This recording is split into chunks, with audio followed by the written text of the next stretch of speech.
All right, today we have an OG Xbox. No idea of condition. I don't even know if it works. I've got it hooked up to video and to power. So let's turn it on and see what we get. We're getting nothing. Did I plug it in right?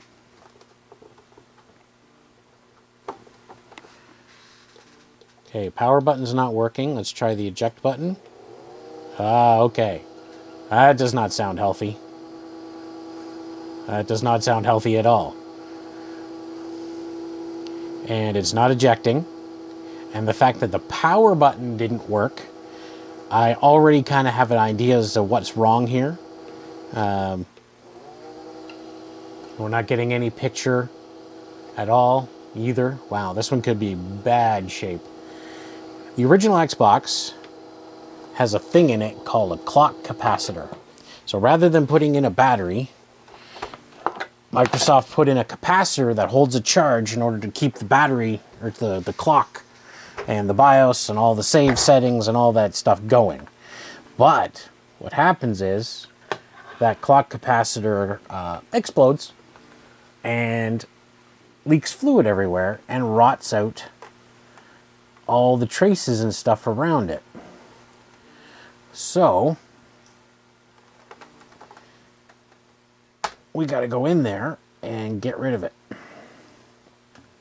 But if it's already leaked badly, it could have rotted out traces that are around the clock capacitor, which is a lot of the front panel stuff. So the fact that the power button didn't work tells me that the clock capacitor is already exploded and has already done lots of damage.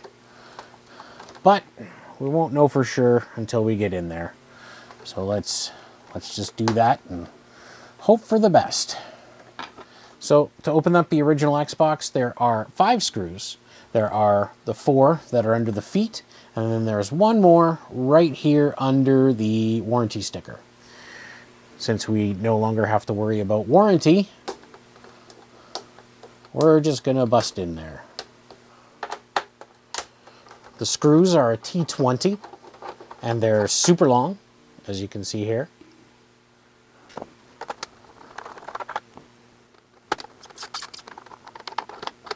I am not going to hold out much hope for this Xbox. I think based on the noise, I'm going to say that the fans are probably toast. And if the fans are toast, that means this might be an early Xbox.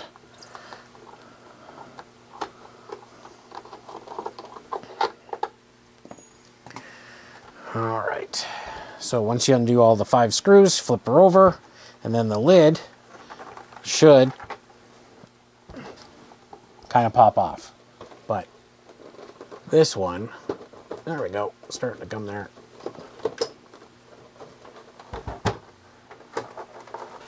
Makes me wonder, did I forget a screw? Oh, I did. There's another one right there.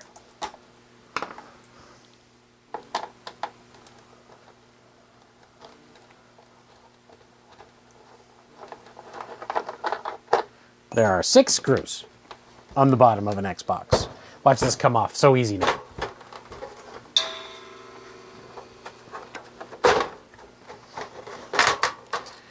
All right, we are in.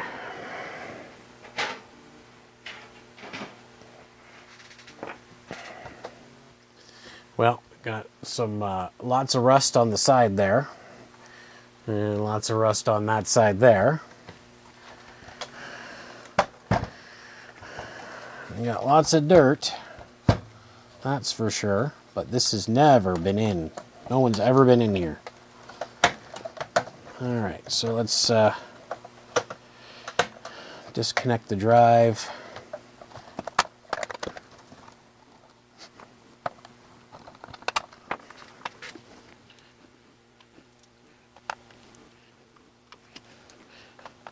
So the internal screws are a T10. T20 on the outside, T10 on the inside. So the inside screws are, there's one here, there's one there, there's one there, and is that it? Yep, I believe that's it.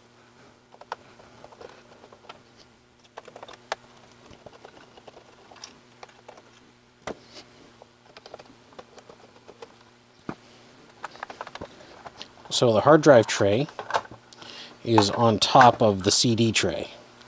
So you have to unhook this first. And there we go. Oof. That doesn't look very good. Definitely lots of dirt in there.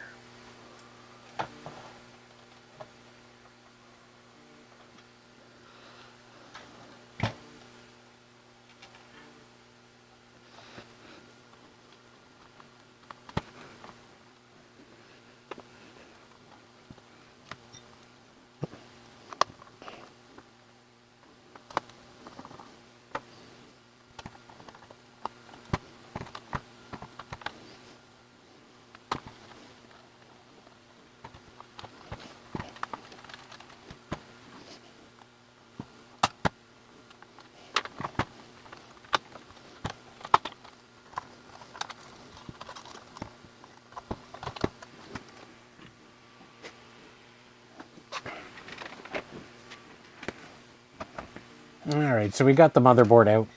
Okay, we're going through the handheld camera so you can see what I see through my magnifier.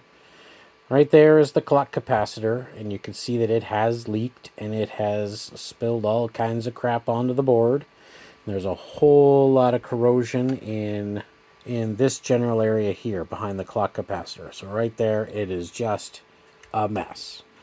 But then when I was looking at the board, there are a bunch of broken traces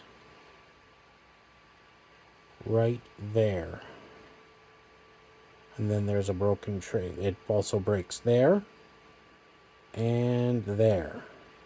So these 4 traces that run right along the edge of the board is broken there, there, and then there's a whole bunch of little breaks right on this bend.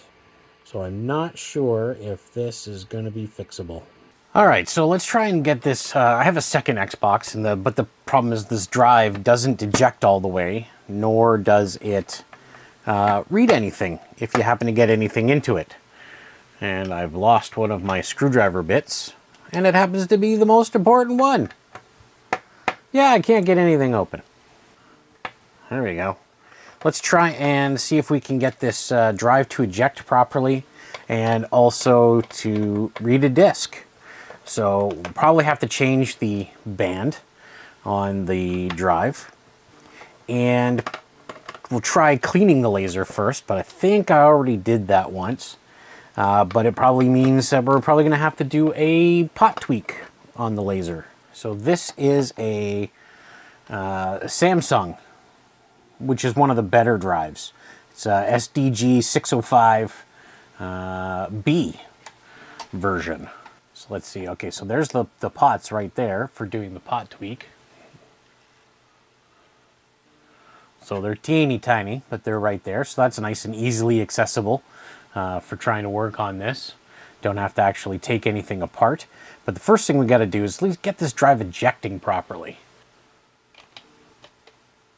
So I hit the manual eject, and there is the band in question. So let's take this off. It looks like it's pretty far gone. Everything else looks fine in here. Like there's no, it's not, although that is a little stiff. Probably could use a little lubrication on there. In fact, I don't see any lithium grease on it at all. So we'll do some standard maintenance on here.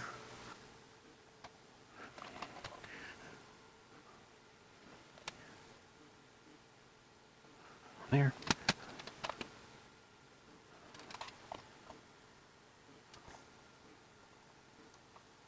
All right, so we got a new, found my belts, and here is a new one. You can see that. There we go. Much better shot. There we go. So it's pretty easy to put this on. So basically we just kind of loop it around there and put it on the other gear. So that's on there. Now we need to test it out. This is the old one, a little stretched. Now let's test it out and see if this actually will eject on its own now. And let's see.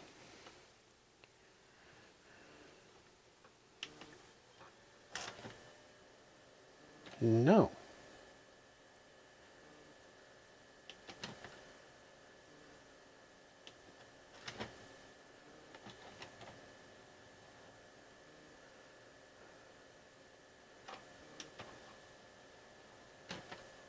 Maybe we just need to get the lubrication on some things. Oh, yeah, it's getting better. All right, extra little bit of lubrication, and now she's ejecting just fine. Okay, so now we have to do a pot tweak. This is going to be really hard for you guys to see because it's so small. But there are two little potentiometers. One is right here, and I'll try and zoom in with the video, and one is right here. And what those do is those control the laser intensity for the drive. And as a drive gets older or starts to die, the laser starts to not be as bright. And that affects reading discs, and especially reading copied discs. So DVD-Rs, CDRs, and stuff like that, because those lasers need a little bit more. So what we have to do is we have to take an ohms reading off the potentiometer to see what it is, and then we have to adjust it ever so slightly to adjust the intensity of the laser. So now first we want to take a reading and see what they're at currently. So this is the potentiometers here that handle the laser intensity. So let's check this one. I got my super pointy because the spots are very small. So you want to put one probe here and one probe here. And this is reading 1.162 kiloohms, which is incredibly high. I don't know if someone's been in here before or if this is just a really weird laser. And this one here is reading 3.8 mega ohms. So again, that's pretty high. So we want to bring both of these down. I think this one is supposed to be about, you don't want to bring it down about, you don't want to go down below 2. And this one is supposed to be somewhere around 800, I'm thinking. I believe that's what I've read. So let's try and see if we can get those. This is the tough part of this, is now tweaking these little potentiometers just a little bit each time and then taking a reading. So up is that way and down is that way.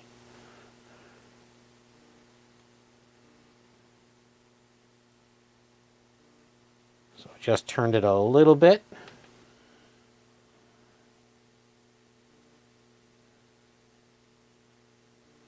So now we're reading 193 ohms, which is a little low.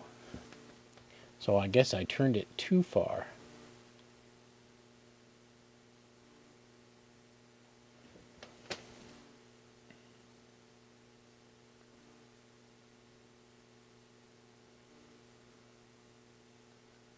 $188.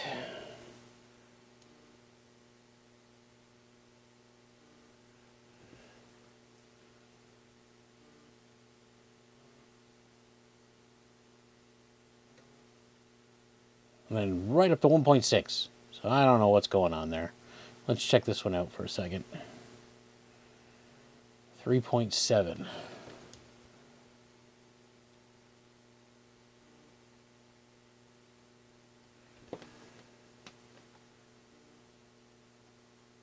Okay, so after going back and forth and back and forth and back and forth 1,000 times tweaking those potentiometers, I got a situation where I want to test it out.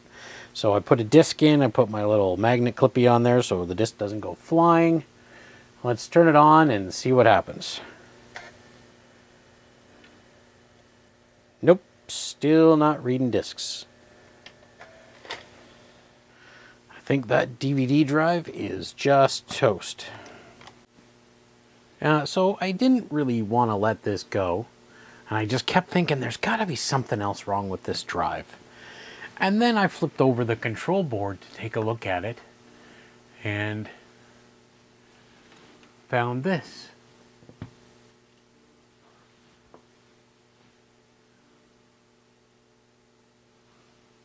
There's a trace that is completely gone from the board. Like, I mean, completely lifted. Don't know how that happened. Shocked that I found it. So let's see if we can fix that. So the first thing we're going to do is get rid of the blown trace there.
Fix the traces inside the drive, and when I was putting it back together, I noticed this. That's a couple of burn marks right where those traces were burnt out on the bottom of the board. So this drive saw some action. Okay, so we got it all back together, except for the top, but it's still booting. Everything seems to be okay. Every Xbox I see now apparently is modded when I get it to take a look at it. So let's see if it actually still reads a disc.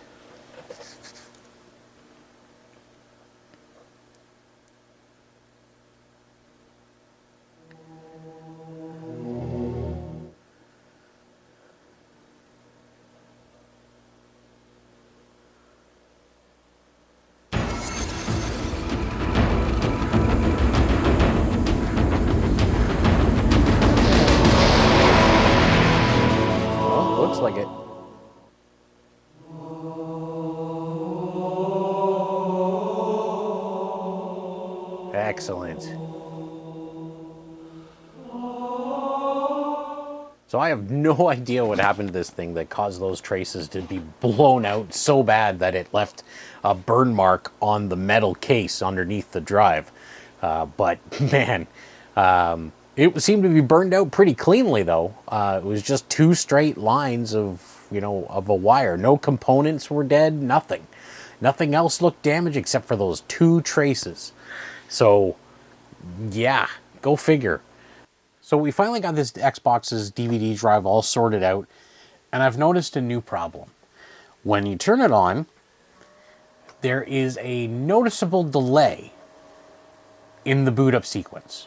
So this has been modified. It has a flashed BIOS, and it has a replaced hard drive, probably because the original one died at some point. But when it boots up, there is a big delay between now and when the hard drive actually kicks in and loads the actual interface. So you can see here it takes quite a while for it to actually come up. There it goes, finally. So I did some research and found out that, okay, so when you use, this has got a SATA hard drive in it, and the Xbox is an IDE interface. So apparently you need to use an 80-pin IDE cable. So normally IDE is 40 pins, but when they went up in speed, they went to 40 pins still, but 80 conductors for the wires. Well, did that work? No, it did not. It didn't change anything. And in fact, you saw the 80-pin cable on some of the previous video that I shot for this. So it ends up, the problem is actually this SATA to IDE adapter. This SATA IDE adapter is junk. Absolute junk. The only one that I have ever found that works 100% reliably is this one, and it's from StarTech. You have to pay more money for it, but it works perfectly every time. You don't have to change the IDE cable. You can continue to use it. Although if you do have an 80 wire, apparently you get some speed benefit, which honestly I don't see. This one just works. So let's go ahead and hook this one up. So now, all I've done is change the SATA to IDE connector, and let's boot it up again and watch the noticeable difference.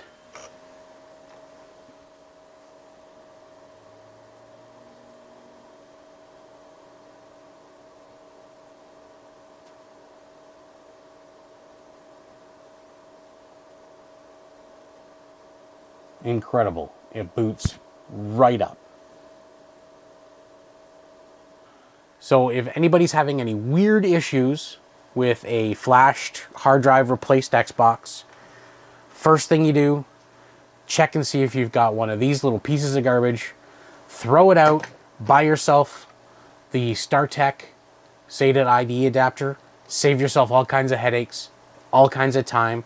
You don't have to go out and spend $20 on a cable now, because these are hard to find unless you happen to have a recycler or a pile of them in your storage, which I don't anymore because I got rid of them all. But yeah, these things here, absolute garbage. Don't use them unless you want to put up with that problem of you can't reboot your Xbox. You have to turn it off and turn it on, and it's slow. So anyway, well, that's it for this video. This Xbox is good, finally fixed up. No more problems with it, hopefully. And we'll see you in the next video. Thanks for tuning in. Bye.